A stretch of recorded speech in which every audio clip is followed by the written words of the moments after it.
Hi, everybody. I'm just trying to fix my webcam camera. Hi Lily, how are you feeling? Good, thank God, more or less. Doing the I'm best just I in can. Yamin Moshe to show you the view. You can see the old city behind me in the Kota. So Beautiful. pretty, I know. Just walking home through this little way that I found. So I'm going to come off the video so that I can listen. Hang on. No problem. Can you hear me well? I can. It's a little bit muffled. Hang on. No, try again. Say something. Yes, I'm here, Okay, no, I can hear you perfectly well. but Yeah. the webcam camera is frozen. I can hear you. No, okay, fine. We're gonna switch to the phone Zoom. I bought a new camera and it worked one time, and that's apparently it. That's what I get for buying off-site. I said before this new lens, let's see what this cheaper one is like, and you get what you pay for. So okay. So there we go. Welcome, everybody. We have such a nice showing today. It's such a pleasure. What a nice big group. I'm very excited. We are on page 240. And we were about to start talking about Bikurim and the gifts that we're bringing to the Kohen. Okay. And that's the holiday of Shavuot that comes after Pesach. So if anybody, again, it's like, a lot of times Shavuot, we think about getting the Torah. We don't think about that it's actually a harvest festival. So it was the harvest festival of bringing all the first fruits. So let's figure out what's the connection here to beautifying mitzvot, which is where we left off last time. We were talking about, like, if we're doing this all out of love and this super spiritual connection to God, then, like, when we're having this beautiful, intimate relationship, we want it to be as beautiful as possible. And when we invest money, time, effort to beautify mitzvot, we're showing that we're really emotionally, physically, financially invested in these mitzvot. So just to review, bottom of 240, the ritual of the offering of the Bikurim, the first fruits, provides an insight into beautifying mitzvot. The oxen used in the procession had their horns covered with gold, the crowns of olive branches on their heads, and fruits were brought in golden vessels or in beautifully woven reed baskets, and the containers of fruit were lavishly decorated. This should serve an example as beautifying mitzvot. The reason why the Ramchal chose the mitzvah of Bikurim as an example lies in the fact that it is so important that the Torah refers to Shavuot as the festival of Bikurim, rather than it being the day the Torah was given on Sinai. The significance of the Bikurim lies in its being an expression of profound gratitude to God for all he has given us. The offering of Bikurim is accompanied by the recitation of our entire history, our humble origins, the enslavement in Egypt, the divine deliverance, and finally the entrance into the promised land. Judaism places much emphasis on gratitude. The first words arising in the morning are the Modeh Ani, I thank you. Our brachot, blessings, and prayers are largely expressions of gratitude. Some people seem to have difficulty in expressing gratitude. Perhaps they do not wish to feel beholden to their benefactor. Spirituality requires overcoming such reluctance and being thankful for favors received. Bikurim is an avowal of our realization that we have all come from a God. It is not a result of our own strengths.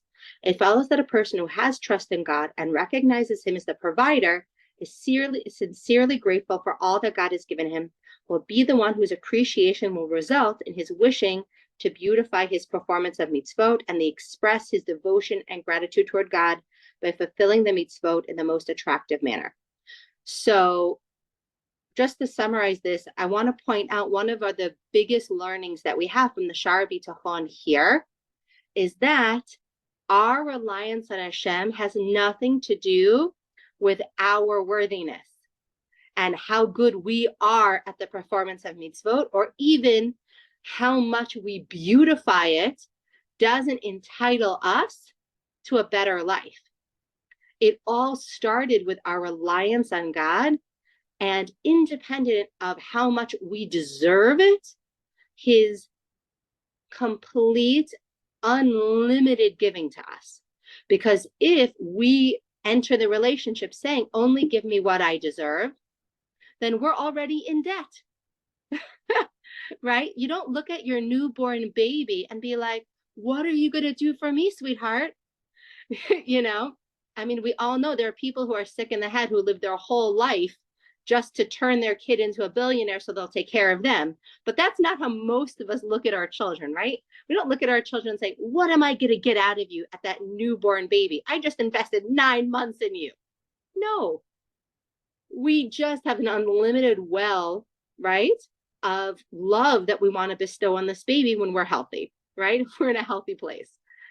And if we don't feel that way, everybody is convinced that there is a problem that needs to be addressed, right? That means that's not the normal way to behave. So God is that parent who just has this, it's not based on your behavior. Don't make it based on your behavior, because then there's a limit to how much I can give you. And then this Bikurim isn't, well, I'm going to earn more love from God by making it more beautiful. It's, I'm so overwhelmed with how much you do for me every single day, and to the level that you care for me and the level that you're taking care of me, my cup is overflowing and I want to do things in the most beautiful and correct manner. Is that clear? Am I giving good? Okay. Shabbos and the festival should be similarly honored. Whatever we can do to show how important Shabbos is should be done. The Talmud cites various examples of sages who personally helped prepare for Shabbos. This is an indication of true yira, reverence for the majesty of God, which is reflected in the manner in which we honor his sacred days. Shabbat occupies an especially important place in Judaism, so much that the Talmud says that if one observes a Shabbat properly, it is equivalent to observing the entire Torah. Shabbat is more than just a day of physical rest. The latter would be merely a recharging of one's batteries, which would essentially make Shabbat subservient to the work week. In Judaism, it is the reverse. The work week is subservient to Shabbat. And indeed, each morning we say in prayer, today is the first day toward Shabbat. Today is the second day toward Shabbat. In Kabbalistic writings, the Shabbat is referred to as the day of the soul, the neshama. The Jew believes that the essence of the life is the soul, and the body is a vehicle through which the soul operates. Similarly, the purpose of creation is for the seventh day. The 6 days are there so that we can amass provisions which enable us to celebrate the Shabbos. So this is something really beautiful. I want to pause here for 1 second. And I am trying to remember where I heard it this week. I want to say it was in like one of the daily Tanya classes on that Chabad.org app that gives you like that little bit of learning every single day. And we're talking about the difference between different mentalities in Judaism towards this time that we're in, this coming of Mashiach, and how some people say, well, at the beginning of this book, we said, what's the purpose of the world? Is to give us access to accumulate opportunities to gain closeness to God, so that for eternity we will experience the closeness we gained through personal development on our character traits and our behavior through mitzvot. Okay, so he's saying that the Hasidic perspective is that olam haba is not after death. It's after the times of Mashiach, that it's going to happen in this reality. And that's why the mitzvot that are done with physical objects and with our physical body, starting with the food that we eat, he said, and specifically making blessings over the food that we eat, and the Shabbat, continue this process of making us a vessel for this divine blessing and joy and intimacy that we're going to experience in this world after the Mashiach has come and we fully elevated the physical world. Because if the whole point of this world was just for death, then he didn't need to bring us into be created in the first place. And that made so much sense to just me personally. I really related to that as to why it matters, why the details matter. Like, and again, there's a lot of ways to go about doing the details and a lot of opinions, but why they matter at all. Because we're elevating this world. And the same way, you know, if you put the wrong www dot and you miss a letter and you skip the .com and you just write com, you're not going anywhere. Like there's a formula of how to transmute physical to spiritual, and we got to follow the formula exactly. And there could be, you know, different ways to go about writing it, you know, like there's different apps you can use, but in the end, they all have a structure. There's different ways to observe Shabbos, but they all have a clear structure of what needs to happen. And each part stands alone. So it's also not like, well, I perfectly observed Shabbos or I didn't. It's I was perfectly observing Shabbos for 5 minutes. I was perfectly observing Shabbos for 10 minutes. I perfectly completed the transmutation process of candlelighting. Like each thing is also individual and at the same time contributes to something global. And I just thought that was really cool. Anybody have a thought on that before we continue to talk about Shabbat? Or question? Okay. I'm a little bit obsessed with Shabbos, so I think this is really cool. Okay. Shabbat should therefore be a day of reflection, meditation, prayer, and Torah study. This is what I really, really believe. And when I teach, I have like a whole nutrition class based on Shabbos and how mistakenly we've put such an obsession over the Shabbat food to replace all of these other elements of study, of spirituality, of having real deep conversations about God, of pausing your week to even just look at your life and see where you want to have more meaning and deepen relationships. And that the food is really just the tablescape of where all these conversations happen. And the, you know, just like the decoration that adds and enhances the actual content. Rather than being the focus of all of our effort and energy, what we're eating, what we're not eating, how much we're serving, who likes what, you know, etc. We have traditional Shabbat delicacies, but rather than being an indulgence, this is the way we honor Shabbat with festive meals. We may visit friends, but the visits should be to strengthen friendships, to discover what we can do to help our friends. Shabbat is not to gossip, right? Shabbat is the day when parents review the week's Torah study with their children, and the latter can see that their parents are sincerely interested in their mastery of Torah. So in conversations with your children, what did you accomplish this week? What are your, like, you're showing them what you value and what you ask about. And we say in the beautiful Lecho Dodi hymn, Shabbat is a loving relationship between Israel and the Shabbat queen. Friday night, we welcome heavenly angels into our homes and they bring us divine blessing. We sing a song, a woman of valor, a tribute to the Jewish wife and mother. We recite the Kiddush, our testimony to the work of creation. For in 6 days, God created the heavens and the earth, and on the 7th day, he rested. We live in a world that was purposely created for reasons known only to the divine wisdom. And in that purposeful world, every person has a purpose for existing. We are not accidental outcomes of random interplay of unguided forces, which happen to be the result in organic matter, which then somehow became a living cell and then evolved through eons of time to produce a human being. In an accidental world, man cannot have a purpose. One may then resign oneself to hedonism. In a created world, man has a mission, an obligation, and a responsibility. Shabbat thus gives worth and value to life. Is this not adequate reason that we should honor Shabbat in whatever way possible? Yes, wear your finest clothes, set your tables beautifully, but even more important is to honor the spirit of Shabbat. Let your speech on Shabbat be different than your speech in the work week. If we have sufficiently elevated ourselves spiritually on Shabbat, that even when we descend during the work week, we will nevertheless take some of that Shabbat spirit with us, and we can approach the following Shabbat on a higher level. We advance further in spirituality. It is of interest in the days of the Talmud, the word of a person who was not credible all during the week was accepted on Shabbat, because his reverence for the sanctity of Shabbat will prevent him from lying. Shabbat has the capacity to bring out the finest in everyone.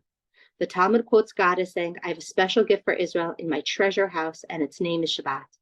Let us accord Shabbat its due honor as a precious gift to us from God, a gift that even God valued above all others. I'd like to pause here, and I think everybody has a different experience with Shabbos, and I would love to hear if anybody is willing to share just one Shabbat habit, tradition, ritual that you can see this in for yourself, that or that you want to cultivate and that you can aspire to cultivate. You know, I think it would just be really inspiring to all of us to get concrete here, because it's beautiful, but we want it to be concrete. And I think we always get inspiration from what other people are doing because all of us here are together on this journey. Anybody have anything they want to share? Yeah, I think the only time I have to read is on Friday evening when everything's sort of switched off, and I manage to read a little bit. Otherwise, during the week, I don't read at all. Beautiful. Beautiful. Making time at night for, that growth, that development. That's beautiful. Pausing. Anybody have anything else they want to add? Lala. We've kind of been doing this since our kids were little, and my oldest is 30 now. But we have like this, it was a toy when they were young, but we still use it. It's like this container that has these sticks in it that have, they're like, sometimes there are blessings in there. It's not a Jewish thing. Sometimes there's blessings, and sometimes there's like your fortune. It's like kind of like a fortune cookie kind of thing. But it's something we do around the table, and one person like kind of shakes it, and like a little stick thing comes out, and the person like, I don't know, they think about who they want it to go to, then they shake it, then it comes out, and it's like always like before the person even reads it, like they do it, and the person reads it, and it's like always the perfect thing for that person. And so it's kind of like sweet, because it's like one person giving the blessing to the other person, and then it kind of goes through. But it's always shocking to all of us how like perfect the thing is, that's being said that week, or it tells you what you're supposed to work on or look to or whatever. And it's just like a little thing. And we were living in an apartment for a year, and I have no idea where they were, whatever. And we didn't. And this last Shabbat was the first time like I'd found them again. And it was like everyone ended up back in these like total spins of, oh, remember when, and this person got the same thing for 10 weeks in a row, and there's like 100 sticks. But it's kind of just been our little thing. It's very sweet, and everyone like wants to grab them even at this point in our lives. So that is so cool.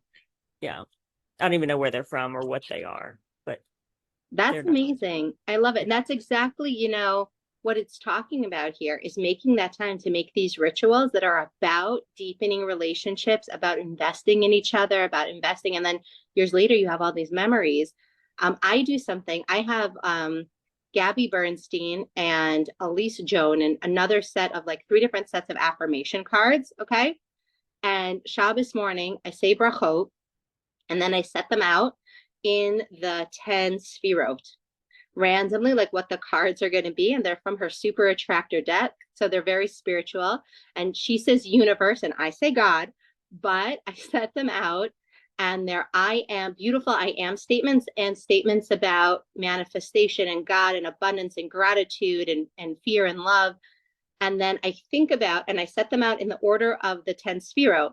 And as I go through it, I do my yoga poses and I say it out loud, and I just contemplate what's the connection, because there's always a connection between whatever I see, and then always something also I've learned during the week, like something kind of clicks.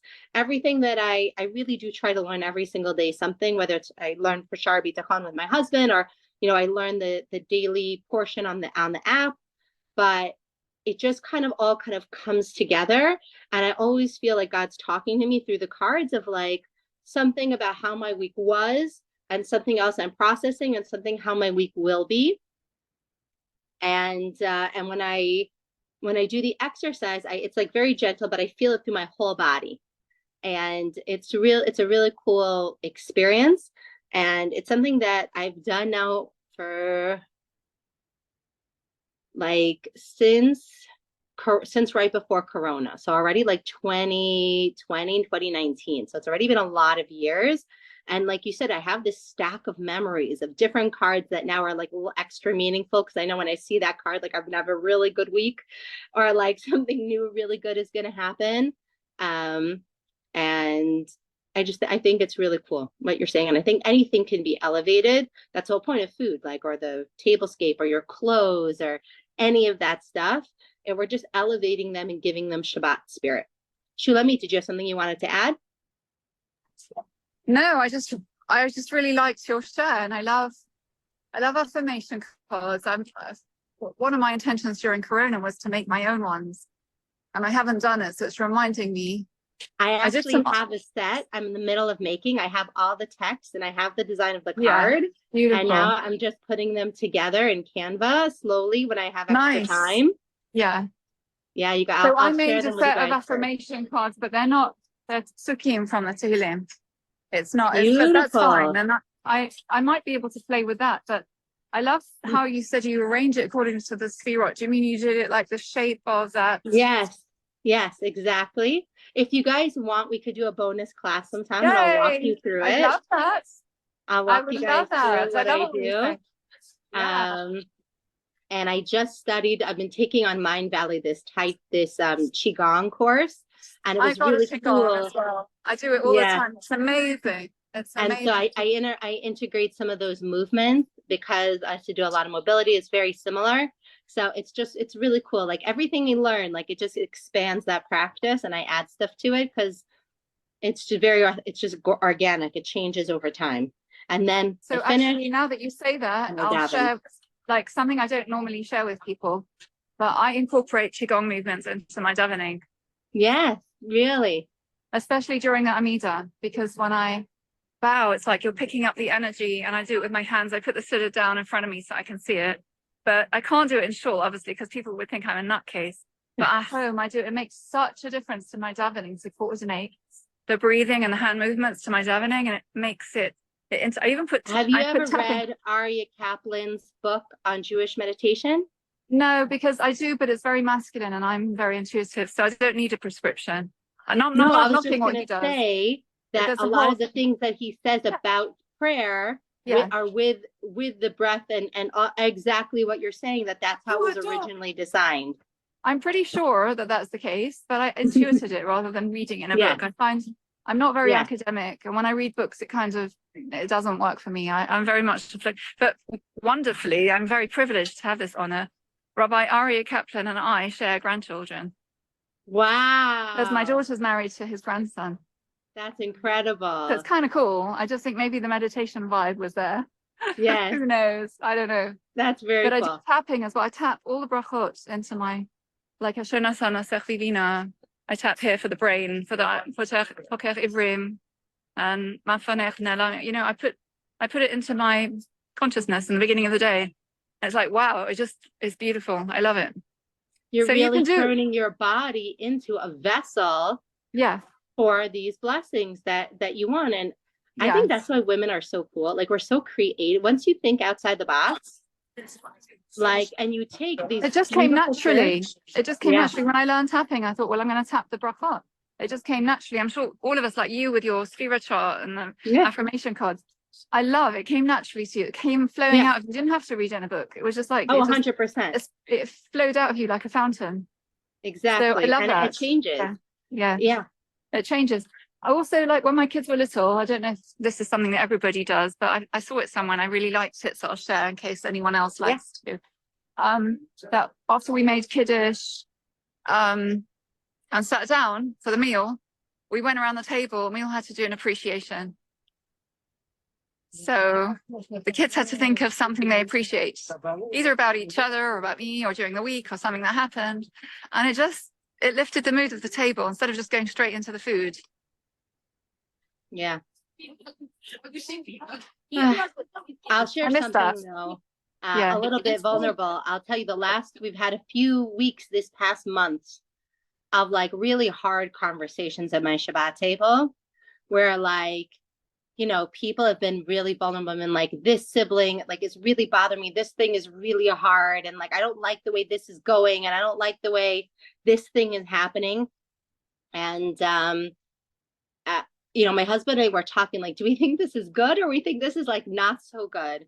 And we decided that it's really good, that like it's really hard. But the fact that at the Shabbat table, you can sit and you can share, even if you're fighting with your sibling about how you feel like they're giving you feedback and how they're showing your love, and they can go back to you and be like, yeah, but like I know what's best for you because I'm your big sister. And you can have this conversation that is full of things, and at the end they can get a better understanding of really who the other person is instead of just putting on a smile. And we both talked about how we grew up where don't you dare fight at the Shabbat table. Yeah. Don't you dare bring up any real feelings. Like, let's keep it, you know, like Yeah. go to your room, go away from the table if you have something like difficult, and calm yourself down and then come back. And how that's not how things are going now. And but that it's beautiful in that it's real, like in that Yeah. it's So I love that.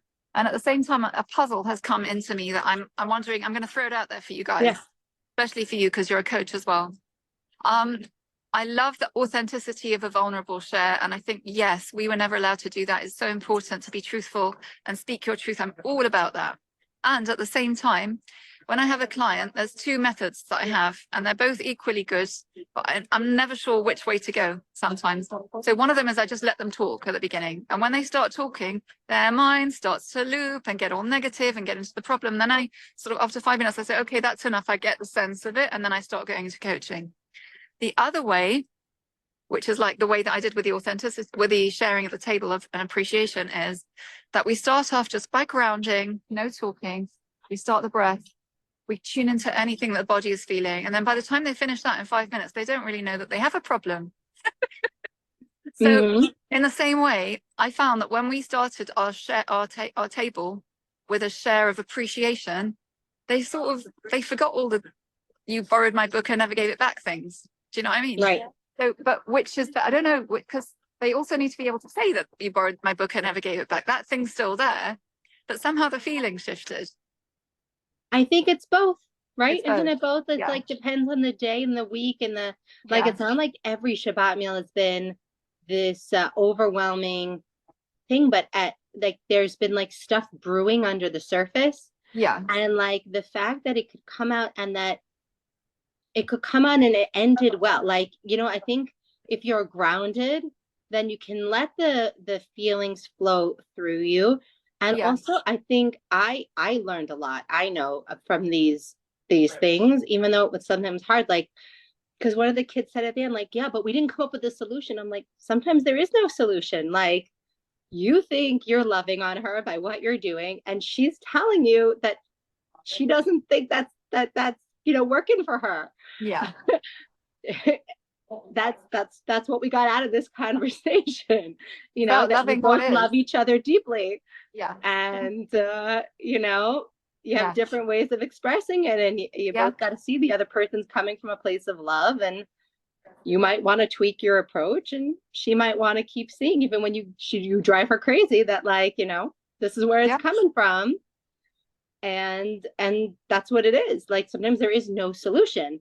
The solution is, oh, but Shabbos, and thank God runs the world, right? I don't know. You know? I mean, I come from a place where we do find solutions. So I'm like, my instinct is that there really is a solution, and to hold on to that, but not to necessarily hold on to the fact that I have to have it right here, right now.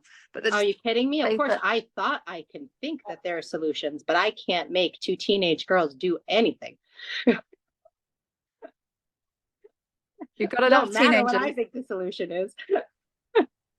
I hear that loud and clear. Absolutely.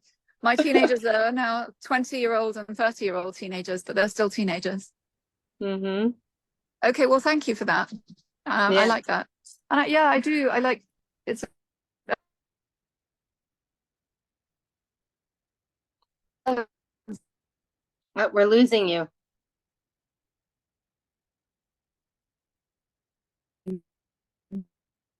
Shulamit, we lost your Oh, it's all connection. la-di-da-di-da, and the thing is still there. And then later, when you're not around and they have that pain, they don't know how to process it. Yeah. So it's both. It's about holding a space for real feelings. Yeah, and balancing it with appreciation for what we do have already. Yeah, thanks. My pleasure. And I love what you said also about with your clients, and like that's true. Sometimes we need to do both. Okay. So we're going to go back to this concept of yira, that we've surpassed. That yira is just like fear of punishment. Yira is this awe at what it means that God is infinite and beyond our understanding. That yira is a respect for Torah and those who study it. One must show reverence when transporting a Torah scroll. There are many laws pertaining to the propriety of stacking Torah volumes, and the Talmud forbids placing the book of prophets on top of the book of the 5 books of the Torah. And from this, a chassid can derive how to honor the works that contain the divine word. We all show reverence for the Torah by rising when it is removed from the ark. Unfortunately, this reverence is often too short-lived, because once the reader begins the reading the Torah, many congregants carry on conversations. It's not unusual for the reader to pause until silence is restored. Chattering while the divine word is being read obviously shows a lack of respect for Torah. The Ramchal says that the chassid will derive additional teachings from the regulations requiring proper handling of Torah works, citing that one may not place a book of the prophets upon the 5 books of the Torah. What we may derive from this is an important principle in Judaism: respect and deference to a greater authority. This was actually our conversation at the Shabbat table, was about authority, and my older kids complaining that my younger kids don't know how to respect authority. And it's not just them, it's all kids of the younger generation, 2.5 years younger than them, don't know how to respect authority.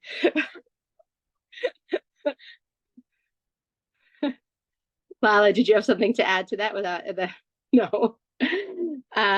The Pentateuch is the divine Torah, and the books of the prophets are divine Torah, yet there are levels of sanctity, and we indicate this by placing the Pentateuch above other books of the Torah. Many people extend this to not placing any volume of the Talmud atop books of the prophets for the same reason. Although all works of the Torah are sacred, they must be treated with utmost respect. We recognize levels of sanctity. The 5 books of the Torah is supreme. You're unmuted. Shulamit, you're unmuted. Yeah, sorry, I was going to say one thing when you Yeah. told about the kids not respecting authority. Yeah. I recently read a book by Simon Sharma called Jerusalem, I think it was called. I think it was that one. And it describes in great detail the history and the archaeology of the place. And he's digging up things. And one of the things was scrolls, parchment scrolls, discovered in a little island off the coast of Egypt where Jewish communities lived. And one of them was a letter from a mother to her son. And it was literally, you could have written that today. Like, would it kill you to write to me? I'm worried about you. Have you eaten? It was so funny. So it's just like, this is nothing new. Right? Oh, I love that. The mother, right? Like, have you eaten in the scroll letter? Okay.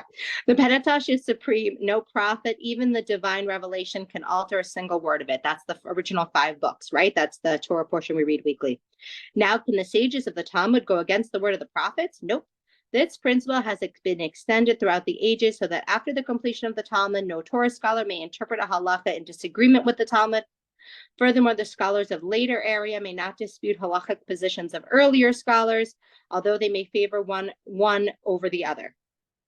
Regardless of how erudite a person may be, and regardless of his genius, he must defer to prior generations of authorities in halakha.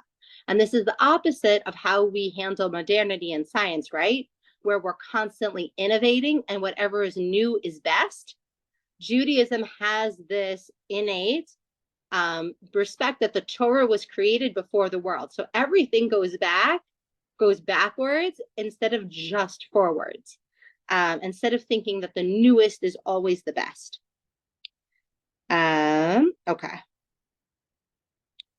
This is not only a halachic requirement, but also represents a worldview. For the secular world describes the evolution, man is constantly growing wiser and more sophisticated. Modern man is an improvement over Cro-Magnon. It does not take much to extend that all children are wiser than their parents. We have witnessed the complete social breakdown and anarchy that has resulted from the refusal to defer to authority and considering one's mind to be the final judge of everything. And do you guys remember before Yom Kippur, and Rosh Hashanah, we had this whole conversation about authority and about the difference between authority being in our mind, this great disciplinarian that wants to have power over us, versus authority being somebody who we trust, even for things we don't understand. And so we're looking to an authority who is greater and has a greater, wider, better understanding of something than we're capable of. And so in that context, of course, God is the ultimate authority because he is infinite in every area and we are not. Our mind cannot understand what he is and can understand and sees in his will. And so it's just another place where sometimes we have to check in with ourselves. I know for me, where I'm like, I don't like this. This doesn't make sense to me. This doesn't feel right. And understanding that, then it's probably not, like, the Torah is always right. My feeling about it can be about my triggers.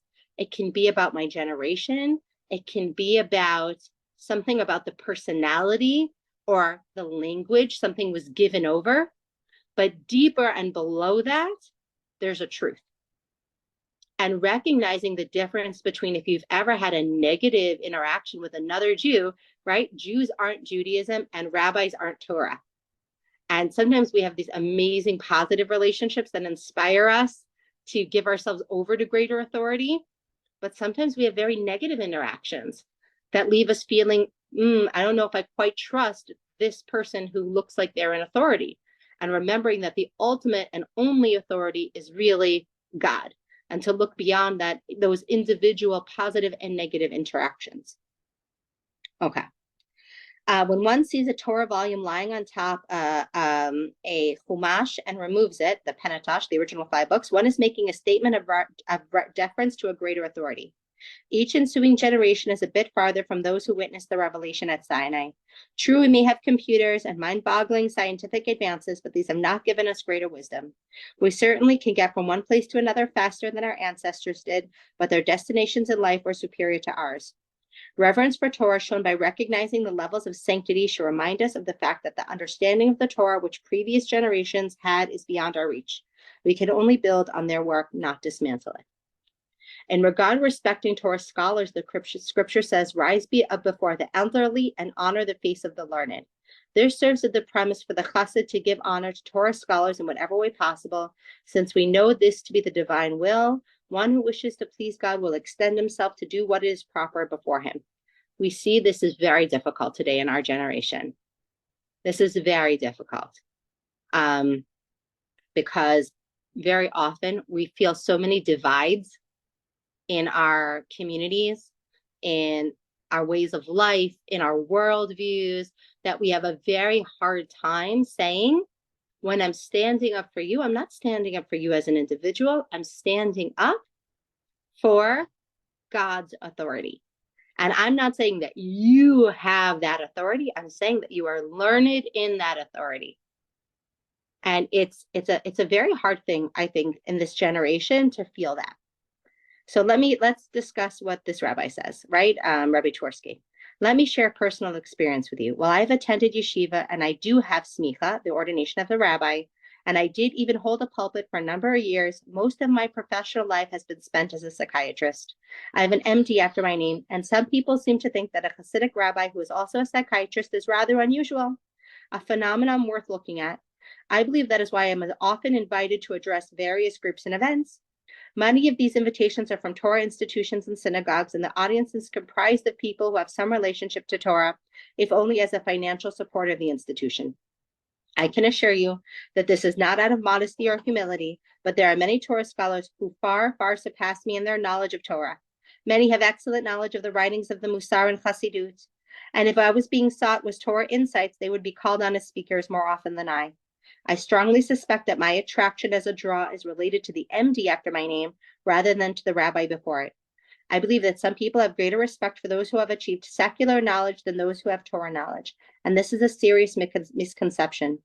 Too often we think that all Torah scholars can give us is old hat, but we should realize that the ancient teachings of Torah are eternal, and they have application today and are far more reliable than new ideas.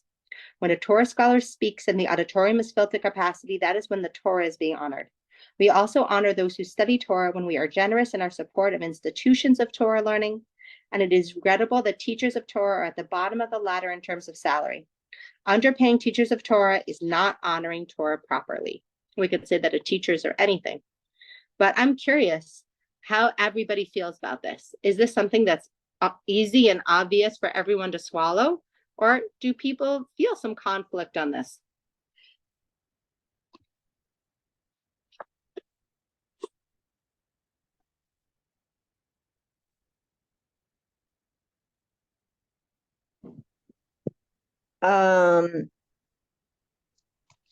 Probably, I don't know the details, but since we do know that the parnasa that we receive is directly from Hashem,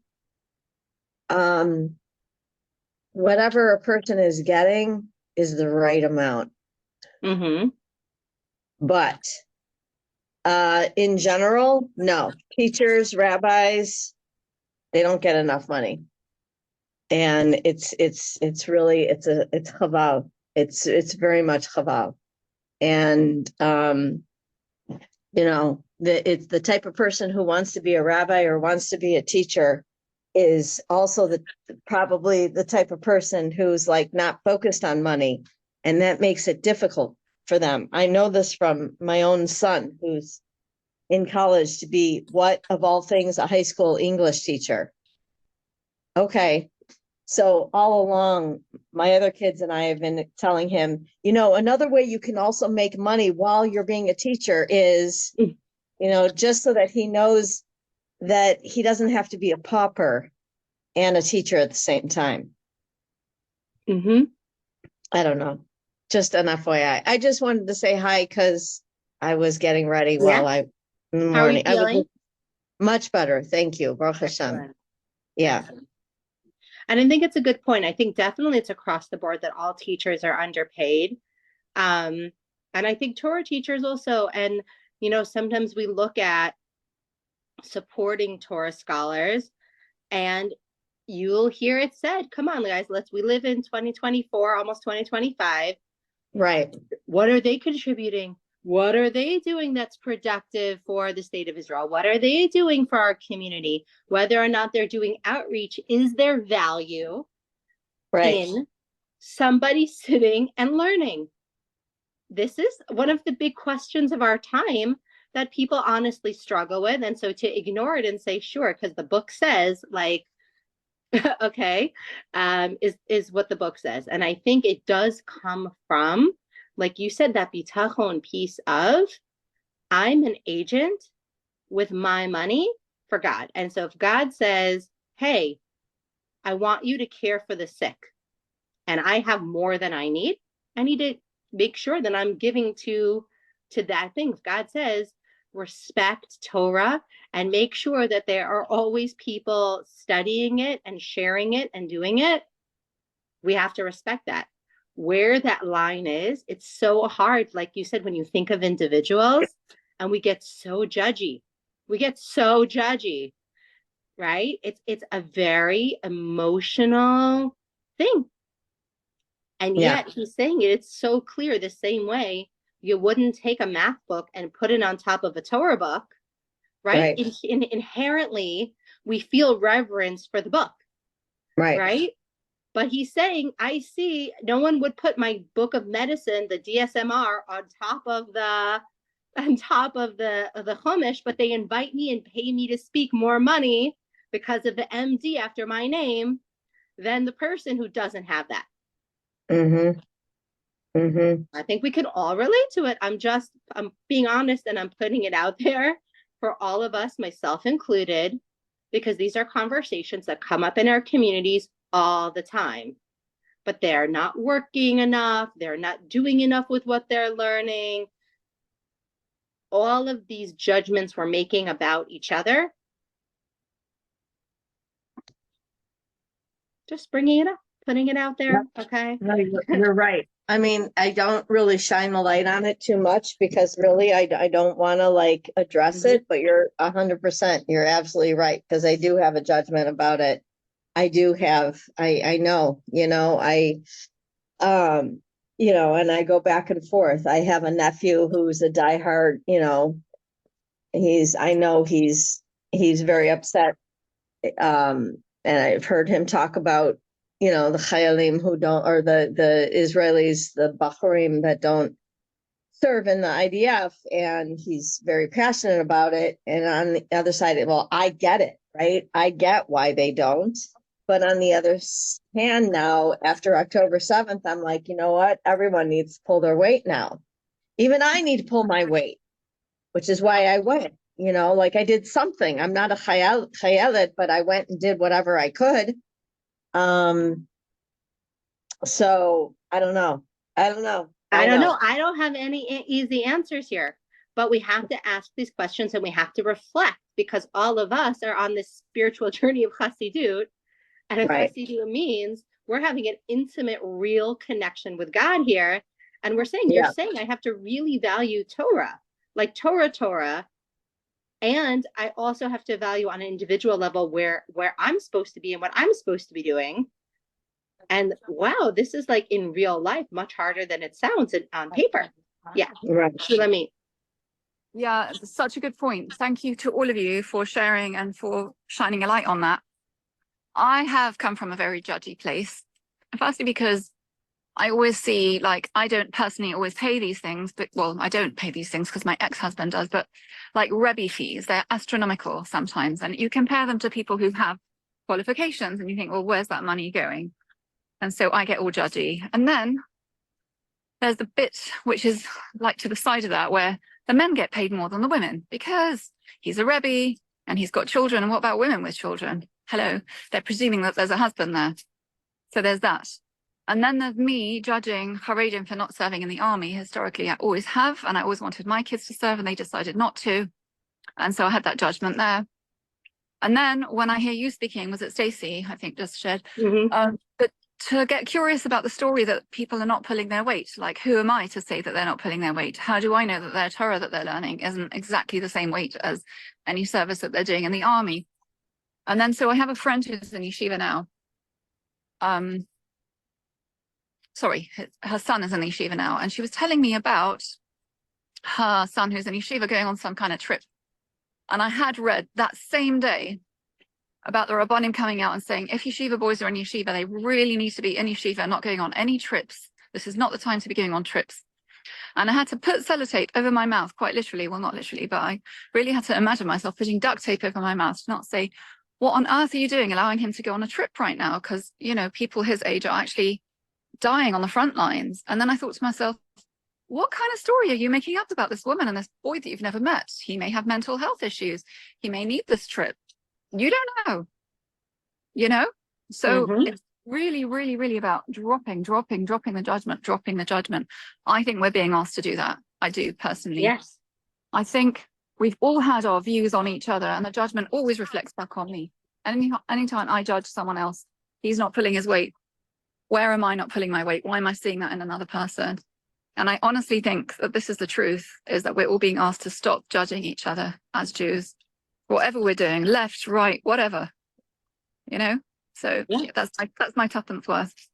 100%. Like that's literally the 7 steps. Like we're on, right? Like, okay, let's clean up our side of the street. Let's increase our awareness. And again, I don't have the answer. My kids are serving. My kids are choosing to serve, but who knows what their spouses, who knows what future kids will do? I don't know.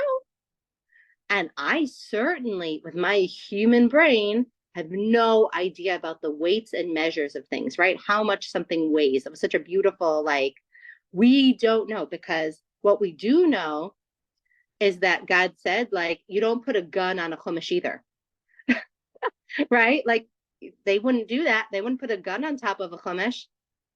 And yet, do you know what they give to every chayal? They give a Tanakh. They give the 5 books because they're not fighting stam. They're fighting with the 5 books in their hand. Yeah, it's beautiful. Okay. And I've heard so so many stories about, there was right at the beginning of the war, there was a whole a grenade, what is it called, Rimon, whatever you Yeah, call it, fell yeah. into a tank and exploded everything, and the Tehillim was protecting. It was just unbelievable. Was protecting one of the soldiers, And and the they didn't die. Tehillim is said to be like a representation of all Tehillim. 5 books. Oh wow, I didn't know that. Yes. If you read at the end, when you finish the whole book of Tehillim, it says, and this equals the Corresponds. 5, Oh, wow. corresponds to the 5 books. Yes. I did not know that, but I've heard something that says Tehillim are like Tilim, our Tilim. They're like our bullets. Yeah. And Yeah. again, and we know that and we believe it, and yet someone Someone on has to one serve. hand, someone has to be there, because God also said, you must conquer the land. And he said there should be chayalim, and this is how it should be. And he laid that out also, right? But also then we look at the diversity of the human experience and the personalities, and there are people who are different fits for different things. And that is exactly what they were created to do. If we go back to the Shar Bitachon, it says Hashem created every single person with a different set of character traits and a different birth circumstance and a different set of, inborn challenges and traumas and triggers and all of the messy stuff that we all have, in order that we need exactly that package to now go and accomplish whatever we need to do in our life. That had to be our starting point. I think you're right. It's authenticity. It's about seeing really what you came to do, no matter what your circumstances. So I'll just share one more thing on that, because I want you to continue. But I don't remember if I shared this, but a couple of weeks ago, I got a message from, and this just goes to show you can't estimate, you can't estimate the tiniest mitzvah. So I belong to a group that give IDF tzedakah. It's mitzvahs for the IDF. So every so often somebody posts a mitzvah and we all give towards it. Did I tell you this? I don't remember. No.